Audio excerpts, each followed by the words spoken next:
Singer అని చెప్పి. So ఒకసారి మా వ్యూవర్స్ కోసం ఒక సాంగ్. నాకు కాఫ్ ఉంది, కొంచెం ఇబ్బంది పడకండి. కాఫ్ ఉంది అంటే కొంచెం వ్యూవర్స్ ఎవరు ఇబ్బంది పడకండి. లాస్ట్ టైం స్వీట్ ఉంది కాబట్టి వాయిస్ వైరల్ అయిన వీడియోస్. ఓకే, ఆ స్వీట్ అయిన తర్వాత మీరు హాట్ ఎక్కువ తీసుకున్నట్టున్నారు, అందుకే కోల్డ్ అయింది. ఓకే. మన ఊరిలో నన్ను మించే అందం ఎవరికున్నదో, అందగత్త నేనురో, ఆస్తి పాస్తులెన్ని ఉన్న నిన్నే కోరుకుంటిరో, నీతోనే వస్తినంటిరో, నువ్వే నా పానమంటి, నీతోనే బతుకంటి, నిన్నెడిసి ఉండలేను, నీ అంటే వస్తాను అబ్బ, నీ అంటే వస్తాను. ఓ పిలగా ఓ పిలగా అమ్మ, ఓ పిలగా వెంకటేశు, చూడకబోతున్నవో కానకబోతున్నవో, నా పిలగా వెంకటేశు, చూడకబోతున్నవో కానకబోతున్నవో. అచ్చా, పాట పాడమంటే ఆ ఎక్స్ప్రెషన్ ఏంది, యాక్టింగ్ ఏంది అంటే వచ్చేస్తుంది లోపల నుంచి మీరు పాడుతుంటే. ఏంటి ఆ ఎక్స్ప్రెషన్ కున్న రహస్యం? అంటే ఇంకా బేసిక్గా యాక్టింగ్ అంటే బాగా ఇంట్రెస్ట్ కాబట్టి పాడేటప్పుడు అది ఆటోమేటిక్గా వచ్చేస్తుంది. అవునా? అంటే మీరు పాడుతూ ఉంటే లైక్ ఆ వైపు మీరు చూస్తూ ఉంటే మీరు పాట మీదే వాడేస్తున్నారు, ఆ ఎక్స్ప్రెషన్స్ మీరే ఇచ్చేస్తున్నారు. సో వ్యూవర్స్ అట్రాక్ట్ అయిపోతారు ఇక మీరు. అంటే పాడేటప్పుడు వెంకటేశ్వర గారి మ్యూజిక్ కూడా ఒకసారి మైండ్ లో వేసుకుంటా ఉంటే అట్లా బాడీలో మూమెంట్ వస్తుంటది. ఓకే, అక్కడ వచ్చింది అనమాట వైబ్. అవును. అంటే ఈ ఎక్స్ప్రెషన్ కి ఏదన్నా ఉందా, అంటే ఇన్స్పైర్ ఇలా చూసి ఇట్లా ఇన్స్పైర్ అయినా అన్న ఆ యాంగిల్లో? ఇన్స్పైర్ అవ్వడం అంటే ఏమి లేదు. నేను ముందు నుంచి నాకు లైక్ చిన్న ఉన్నప్పటి నుంచి చైల్డ్హుడ్ నుంచే ఎక్స్ప్రెషన్స్ ఇచ్చేదాన్ని. అంటే డాన్స్ ఎక్స్ప్రెషన్ క్వీనా? సో మార్చాలి ఇప్పటి నుంచి, ఎక్స్ప్రెషన్ క్వీన్ పూజ. ఓకేనా? ఓకే, బాగుంది, ఇది కూడా యాక్సెప్టెడా? ఓకే. సో పాట పాడి సాంగ్ వచ్చింది వెంకటి, ఆ సాంగ్ బీవచ్చంగా వైరల్. సో 9 millions తో ఇంకా దూసుకెళ్తుంది వ్యూయర్షిప్ లో. సో మీ రియల్ లైఫ్ లో వెంకటి ఎవరా? వెంకటి కెమెరా ఆఫ్ ఉన్నాయి, పర్లేదు చెప్పండి. కెమెరా ఆఫ్ ఉన్నా ఆన్ ఉన్నా నా రియల్ లైఫ్ లో వెంకటి ఎవరు లేరు. నిజం చెప్పాలి. నిజమండి. ఆల్రెడీ మీకు బాయ్ ఫ్రెండ్ ఉన్నాడు అని చెప్పి నేను విన్నాను, బ్రేకప్ అయింది అని చెప్పి నాకు తెలిసింది. బ్రేక్ అయిందని కూడా విన్నారా? స్టోరీస్ వినకుండా ఏం చేస్తాం, వినాలి కదా. నిజంగా లేడా? నిజంగా లేరు. ఆన్ కెమెరాలా లేకుంటే అలా అలా ఏం లేదు. ఇక్కడ ఇంటికి పోయినాక ఇంట్లో చూసుకుంటే వేసుకుంటావా బాబు అని చెప్పి అట్లేం లేదు. పర్సనల్ లైఫ్ ఉన్నదే ఇక్కడ కూడా చెప్తున్నా. బ్రేకప్ మీకు అయిందా కాలేదా వాస్తవంగా చెప్పండి. వాస్తవంగా చెప్తానండి, నాకు బ్రేకప్స్ లేవు, ఇంకా లవ్ స్టోరీస్ కూడా స్టార్ట్ చేయలేదు. ఎందుకలా? ఎందుకలా అంటే నాట్ ఇంట్రెస్టెడ్ అని చెప్పకండి, చెప్పండి ఏంటి రీజన్ ఏముందంటే. ఇంట్రెస్ట్ వచ్చే అంత ఫేస్ లో ఏం కనపడలేదులే. నాట్ ఇంట్రెస్టెడ్ అని చెప్పొద్దు అన్నారు కదా, సో ఉన్న రీజన్ చెప్పిన. ఎవరు కనిపించలేదు ఇంతవరకు? ఎవరు కనిపించలేదు. ఎవరు అంటే ఎలాంటి వ్యక్తి కావాలి చెప్పి? ఉన్నాయో లేవో టెస్ట్ చేసుకుంటున్నా క్వాలిటీ సార్. టెస్ట్ చేసుకుంటున్నారా? చెప్పి నాలో లేనివి చెప్పకండి, ఉన్నాయి చెప్పండి. మీలో ఏమేమి క్వాలిటీస్ ఉన్నాయో నాకేం తెలుసు, మీరు చెప్పండి, దాన్ని బట్టి నేను చెప్తా అంటున్నా. నాకు నచ్చాలంటే ఫుల్ మాస్ ఉండాలి, ఎవరైనా తను చూస్తే భయపడాలి, ఇంకా క్యూట్గా స్మార్ట్ ఓకే, క్యూట్గా స్మార్ట్గా అది కూడా ఆలోచన చేసుకుంటున్నాను. ఇట్లా కనపడొద్దు, ఈ వేరియేషన్స్ లో కనపడొద్దు. చూస్తే మస్తు రఫ్ గా కనపడాలి, బాబోయ్ ఈయనేంటి ఇంత హార్డ్ అనిపివ్వాలి బయట అందరికి. నాతో చాలా స్వీట్ మోస్ట్ ఉండాలి, బయట మొత్తం ఎట్లా ఉంటుందో దానికి క్వైట్ ఆపోజిట్ ఉండాలి. నాతో ఉన్నంత ప్రేమ, నాతో ఉన్నంత స్మూత్ గా బయటికి ఉండొద్దు. చాలా సొసైటీలో ఒక ఫుల్ అంటే ఫుల్ పెద్ద రెస్పెక్ట్ ఉన్న మనిషి ఉండాలి. అంటే లైక్ ఎలా, ఎలాంటి రెస్పెక్ట్? మంచి రెస్పెక్ట్ ఉండాలి లేకుంటే చెడు? మంచి రెస్పెక్ట్. పుష్పలో అల్లు అర్జున్ కి ఎలా ఉంటది like that. Okay. So cube లో అనిల్ కి ఎట్లా ఉంటది అట్లా. అలాంటి వ్యక్తులు ఉంటే ఓకే. ఇప్పుడు కాదు, అది కూడా తర్వాత సర్టెన్ ఏజ్ వచ్చినాక ఓకే, ఇప్పుడు కాదు. మీకు ఎవరు ప్రపోజ్ చేయలే? చేశారు. ఎంతమంది ప్రపోజల్స్ ఇచ్చారు? చేసి ఉంటారు, చాలానే చేసిండ్రు. ఓకే. అందులో గుర్తుండిపోయే ప్రపోజ్ ఇంకేదైనా ఉందా మీ లైఫ్ లో? నా లైఫ్ లో అంటే గుర్తుండిపోయేది అంటే ఉంటారు కదా విచిత్రమైన వ్యక్తులు కొంతమంది, అలాంటి ప్రపోజల్ ఏదన్నా గుర్తుండే ప్రపోజల్ అంటే? నవ్వుతున్నారు అంటే ఏదో గుర్తు వస్తున్నట్టుందా, చెప్పండి. ఏమైనా అలా నవ్వుతున్నారు చెప్పండి. 10th క్లాస్ లో ఉన్నప్పుడు 10th class love story. Love story ఏం కాదు, ప్రపోజ్ స్టోరీ. పాపం నాకు ప్రపోజ్ చేయడానికి ఎన్ని తిప్పలు పడ్డాడు ఆ అబ్బాయి. తీసుకెళ్లి మా సార్ చేతిలో పెట్టేసా. అసలు అవును, లవ్ లెటర్ రాసి విసిరిండు. తీసుకెళ్లి సార్ చేతిలో పెడితే నాకు తెలియని విషయం ఏంటంటే మా సార్కి ఎప్పటి నుంచో తెలుసు అంట అబ్బాయి నా వెనక పడేది. ఓకే నైస్ రా బాబు, అందరు బాగా సెట్ అయినరా అనుకున్నా. సో స్టడీ అవర్స్ టైంలో నేను చదువుకుంటా ఉంటే అదంతా రాసి మొత్తం ఇట్లా రౌండ్ చేసేసి నా మీదకి ఇసిరితే తీసి ఓపెన్ చేసా. ఫస్ట్ నా చుట్టూ ఇంకా మిగతా అమ్మాయిలు కూడా ఉంటారు కదా, ఇది ఎవరికి రాసిండ్రు ఎవరు రాసిండ్రు అని అడిగినా. అడిగితే ఇట్లా పూజ తెను అని చెప్పిండ్రు. ఎవరికి అంటే ఇంకెవరికి తెలిసిందే కదా అని నన్ను. ఓ అని చెప్పి ఇంకా సార్ చేతిలో పెడితే సార్ నవ్వి సరే నువ్వు వెళ్ళు అని అన్నాడు. తర్వాత ఇంకా స్కూల్ అయిపోయిన టైంకి వెళ్తూ ఉంటే నాకు మా బాయ్స్ లోనే ఎవరో చెప్పిండ్రు, సార్కి ఎప్పటి నుంచో తెలుసు, నువ్వు పోయి ఆయన చేతిలోనే పెట్టినావా, నాకు పిచ్చి లైట్ ఇవ్వన్నీ అని అన్నారు. అంటే కొంతమంది సార్ జోవియల్ గా ఉంటారు. 10th క్లాస్ తోటే, అది కూడా 10th క్లాస్ తోటే, 9th 8th వీళ్ళతో అంతా జోవియల్ ఉంటారు. అంటే వాస్తవంగా చెప్పండి, అంటే డే టు డే లైఫ్ లో చూస్తూ ఉంటాం ఇలాంటి సందర్భాలు. నేను చిన్న ఉన్నప్పుడు కానీ సో ఎవరైనా 10th క్లాస్ అంటే ఆ లవ్ స్టోరీలు అవన్నీ, ఎడ్యుకేషన్ పక్కన పెడితే ఇవన్నీ ఇంకా మెమొరబుల్ మూమెంట్స్ ఉంటాయి ఆ 10th క్లాస్ లో. మీకు ఎవరు నచ్చలేదు మీ 10th క్లాస్ అబ్బాయిలలో? అందరు నాకు తమ్ముళ్ళ లెక్క ఉంటారు మా క్లాస్ లో బాయ్స్ అయితే. అంటే అందరికి ఉంటది వాళ్ళని కూడా లవ్ చేయాలి వాళ్ళతో ఉండాలి అని చెప్పి, కానీ కొంచెం యాటిట్యూడ్, అమ్మాయిలు అంటేనే యాటిట్యూడ్ ఉంటది కదా కొంచెం అట్లా. అంటే మాకు అప్పుడు నిజానికి ఇప్పుడు 10th 8th చదివేటోళ్ళకు పెద్ద పెద్ద స్టోరీస్ నడుస్తున్నాయి, కానీ మాకు అప్పుడు మా క్లాస్ లో బాయ్స్ కి కానీ గర్ల్స్ కి కానీ అంత సీన్ లేదు. రావడం, ఒకరినొకరు లైక్ తిట్టుకోవడం, మళ్ళీ స్టడీస్ లో హెల్ప్ చేసుకోవడం, ఇవే ఉండేటివి. కానీ నేను 2 years బ్యాక్ నా 10th క్లాస్ అప్పుడు ఇంకా నడుస్తుండే 2 years బ్యాక్. నిజంగా అప్పుడు మాకు అంత లేదు, ఇప్పుడే చూస్తున్నా నేనైతే.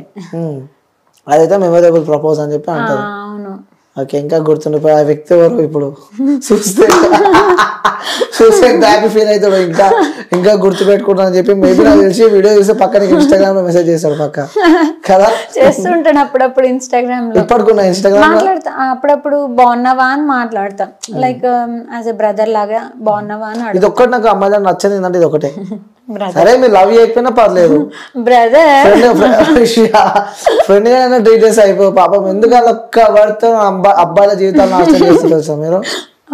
సరే కనీసం చాట్ చేయకపోయినా పర్లేదు, హలో తిన్నావా అంటే యా బ్రో తిన్నా బ్రో అంటే ఆ గుండెలు ఎట్లా వాళ్ళిపోతాయి తెలుసా, పగిలిపోతాయి. అదే మీ ఇంట్లో సిస్టర్స్ బయట వాళ్ళని బ్రదర్ అని పిలవకపోతే అప్పుడు అంటే అది వేరే ఇది వేరే. అసలు మీ మీద ప్రేమ లేకపోతే అదే ఆ వ్యక్తి నన్ను లవ్ చేస్తుండ్రా, సరే పోనీ హాయ్ బాయ్ చెప్దామని చెప్పి అయిపోతే, ఖాళీ బ్రో ఓకే బ్రో ఇంకేం పెడతాం మీకు మెసేజ్ తెలుసా? ఎంతమంది అబ్బాయిలు ఇబ్బందులు పడుతున్నారు ఇట్లా. అవునా?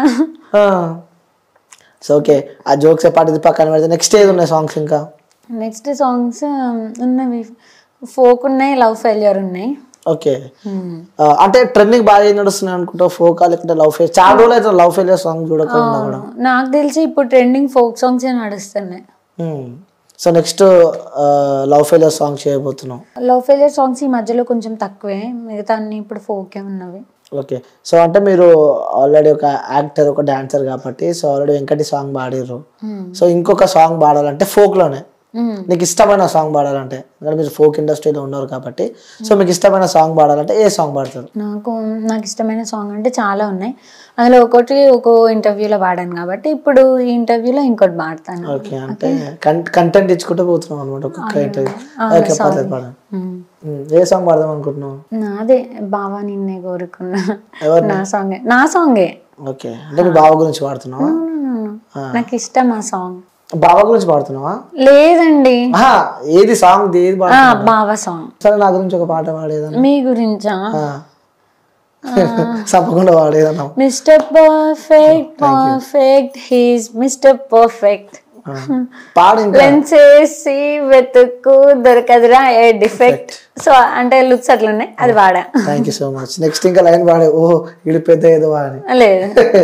ఓకే, సో ఇప్పుడు వాడండి ఆ సాంగ్.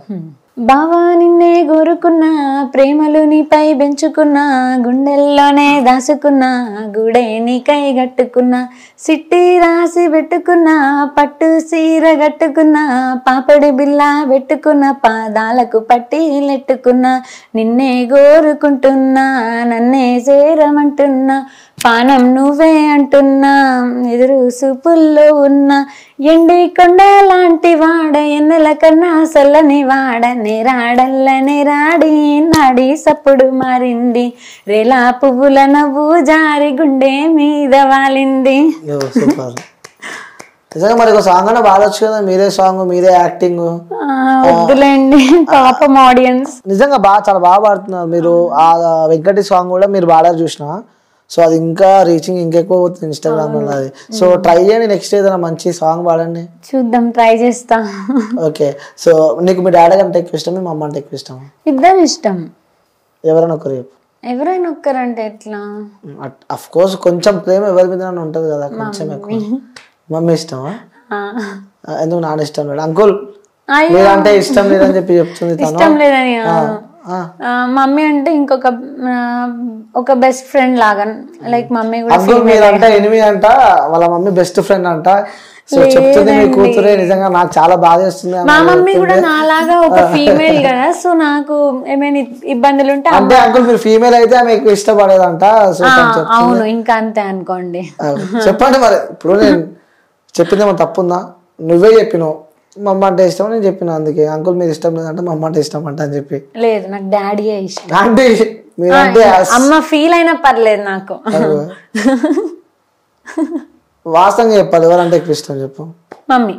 మమ్మీ అంటే ఇష్టం. ఎందుకు మమ్మీ అంటే ఎందుకు అంత ఇష్టం? ప్రతిదీ పక్క నుండి సజెషన్స్ ఇస్తుంది. ప్రతి ఒక్క సిచ్యువేషన్ నేను డాడీతో చెప్పుకోలేను. కొన్ని అంటే లైక్ మా డాడీ, మమ్మీ అయితే ఇప్పుడు నాలాగే తను ఒక విమెన్ కాబట్టి సో మమ్మీ నేను అన్ని అమ్మతో షేర్ చేసుకోగలుగుతా. డాడీతో అట్లా ఉండదు. స్ట్రిక్ట్ అని కాదు, ఫస్ట్ సర్టెన్ అమ్మాయిలకు ఒక ఏజ్ వచ్చినాక ప్రతిదీ డాడీతో చెప్పుకోలేరు. కొన్ని అమ్మతోనే షేర్ చేసుకోగలుగుతారు, అమ్మాయి బెస్ట్ సజెషన్స్ ఇవ్వగలుగుద్ది. అట్లా ప్రతి నిమిషం అమ్మతో కాల్లో ఉంటాను కాబట్టి కొంచెం అమ్మ అంటే ఎక్కువ, కొంచెం ప్రేమ ఎక్కువ ఉంటుంది. కొంచెం లిటిల్. ఎప్పుడు కొట్టిన సందర్భాలు ఉన్నాయా? ఓ ఉన్నాయి. ఎట్లా, దేంతో కొట్టింది? నన్ను చాలా తక్కువ, నేను ఆడపిల్ల కాబట్టి తక్కువ. అన్నయ్య అబ్బా నేను ఏం చేసిన పాపం మా అన్నయ్యకే పడేటి. మా అబ్బాయిలమ్మా నేను పాలు పడేసిన మా అన్నయ్యకి దెబ్బలు పడేటి, స్కూల్ నుంచి లేట్ వచ్చిన అన్నయ్యకే పడేటి. ఏం చేస్తున్నావు? ఆ చెల్లెని ఏ రోడ్డు మీద వదిలిపెట్టినవరా అని చెప్ప. అవును. సో అట్లా నాకు దెబ్బలు తక్కువ. అప్పుడప్పుడు ఇంకా చాలా కోపం వచ్చినప్పుడు.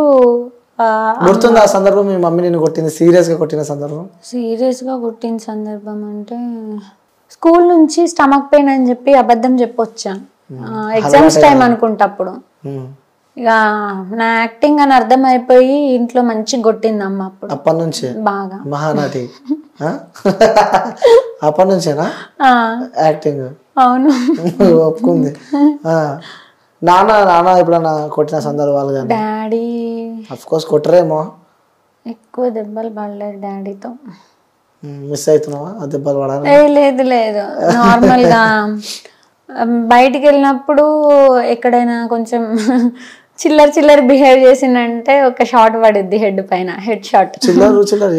చేస్తా. అంటే గోల చేసి ఒక చోటు ఉండా, ఇంట్లో అందరు బయటకు వెళ్తే అమ్మ వాళ్ళతో ఉంటారు, నేను అట్లా కాదు, చెప్పకుండా చేయకుండా నాకు నచ్చిన దగ్గరికి వెళ్తా. అదే భయం. అందుకే అప్పుడప్పుడు అట్లా హెడ్ షాట్స్. అప్పుడప్పుడు. ఓకే, స్పోర్ట్స్ బాగా ఆడతావా? స్కూల్లో ఉన్నప్పుడు ఆడేదాన్ని. ఖో ఆడేదాన్ని బాగా. ఖో ఆడేదాన్ని. వచ్చి రాని వాలీబాల్ ఆడేదాన్ని. అది జస్ట్ మా అమ్మాయిల వరకు దాన్ని వాలీబాల్ అనుకునేటోళ్ళం. మా పీటీ సార్ వచ్చి తిట్టేవాళ్ళు, ఏంది గేమ్స్ కి ఒక రూల్ లేదు పాడలేదు. కొత్తగూడమే, భద్రాద్రి కొత్తగూడెం. అవును. ఓకే, సో దాని తర్వాత ఇప్పుడు ప్రజెంట్ అయితే మొత్తం హ్యాపీగా సంతోషంగానే అయితే ఉంటున్నారు. అంటే మీ లైఫ్ లో ఇలాంటి రోజు మళ్ళీ నా లైఫ్ లో రావద్దు అన్న సందర్భం ఏదైనా ఉందా పర్టికులర్ గా? ఉంది. మమ్మీ వాళ్ళని బాగా మిస్ అయ్యా హైదరాబాద్ వచ్చిన కొత్తలో. ఇప్పుడు అలవాటు అయిపోయింది. ఇప్పుడు మిస్ అవ్వాలంటే అవ్వచ్చు కానీ ఇంకా అప్పుడు నేను దాన్ని డైజెస్ట్ చేసుకోలేక బాగా ఏడ్చేసిన. ఆ కొన్ని మంత్స్ చాలా ఏడ్చిన, ఎంత ఏడవాలో అంత ఏడ్చేసిన. సో ఆ డేస్ నేను ఎప్పుడు రావాలి అని అనుకోను, రావు కూడా. ఇక ఒకసారి అలవాటు అయిపోయింది కదా వాళ్ళు లేకుండా ఉండడం, ఇంకా రావు అవి. అప్పుడు చాలా బాధపడ్డా అంటాం. అవును, షూట్స్ ఉండేటివి. కొత్తగూడెం వెళ్ళడం కుదరదు. కుదిరిన ఒక 1-2 days ఉండేదాన్ని, ఎక్కువ రోజులు ఉండేదాన్ని కాదు, వచ్చేసేదాన్ని. సో అప్పుడు బాగా ఓకే మిస్ అవుతూ బాధపడుతూ ఉండేదాన్ని.